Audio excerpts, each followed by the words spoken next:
Hello, and welcome to Brettcast Transformers Talk. Back in August 2016, the channel Film Theory did a video titled Transformers, Good Science, Bad Movies. And I watched it, and I didn't really think much of it at the time, as it seemed like a video MatPat threw together with the release of Transformers The Last Night on the horizon, and really just was one of his throwaway videos.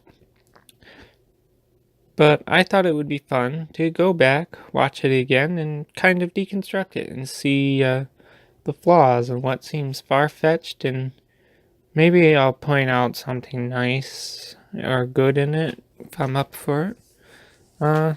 But there may be a medium amount of nitpicking in this. First, I've never been a fan of the mandatory joke that MatPat puts at the beginning of every video, and this one was just lame. In the Transformers movies, you know who I feel the worst for? People who bought cars that turned out to be Transformers. Can you imagine trying to get to work just to have your car turn into an alien robot and fly away? Well, that's $28,000 down the drain. Optimus, the least you can do is call him an Uber. Now, the first thing I find is that it would seem to me that he considers Transformers to be a piece of technology. Granted, he does call them sentient. What about the Transformers? Self-aware robots that can, on their own, change their form based on the task at hand. Rather than actual living beings from another planet with sparks and stuff. Now, he then goes on to say that The Transformers have no less than 4 separate origin stories. Whether you're talking about the OG Marvel Comics, the original TV show, the UK version, or the live-action movies, this makes a lot of generalizations as to what these cover. Marvel Comics have the 80-issue US run and the 332 run titled Transformers Magazine, published by Marvel UK. Also in the video, he mentions the when he mentions the UK stuff, UK version, or he shows a clip from the Robots in Disguise 2015 cartoon. Like, excuse me, MatPat, but RID 2015 was made by the US-based Cartoon Network. To add to that, he doesn't even mention the IDW comics, which have another separate origin story. Now, the point of this video is to see if it would be possible to make Transformers in real life, sort of like how they did in Age of Extinction. When he begins to talk about this, he immediately goes right to that film for his evidence. The most information about the chemistry of the Transformers at the molecular level from the movies, specifically Age of Extinction. They even take the time to name the Transformers material Transformium. Transformium. The fact of the matter is that the movies give us the most concrete scientific clues about what these guys are actually made out of. Evidence that is something called transformium. He, again, has to call the Transformers a piece of technology when in fact they're not. And he also mentions all the origins that he listed, says that Transformers are made of metal, are mechanical in nature, and consume some type of fuel, but fails to say which, even though the live-action movies have said that they use energon, and it's their lifeblood. And MatPat just glosses over this detail. I do appreciate that he says the Michael Bay movie, taking a lot of liberties with the Transformers lore. Appreciate that, because that is true. Now, I'll give him credit here. All the research he did for what type of metal would be used to make one was pretty good. Now, when MatPat says that Robot is changing its appearance to best suit the purpose it needs to fulfill, I facepalmed in the most literal way. Perhaps MatPat does not understand that Transformers are robots in disguise. They change into vehicles so they don't draw attention to themselves.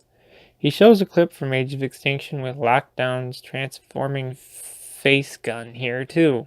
It needs to fulfill. Now you might Like, clearly you don't understand that Lockdown is a bounty hunter that modifies his body with whatever items he buys. This point really pisses me off because, again, he is assuming that Transformers are technology and not alien robots from another planet.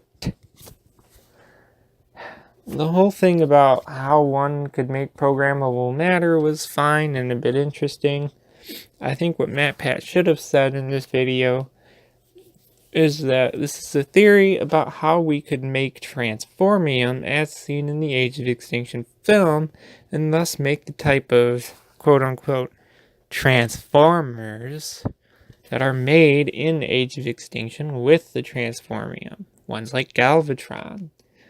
But the last thing he says is that Issue, believe it or not, is this.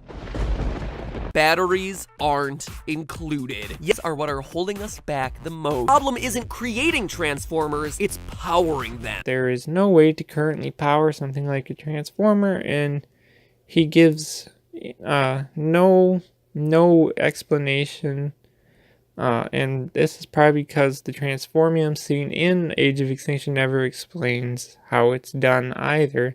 So don't bother to finish your own theory, MatPat.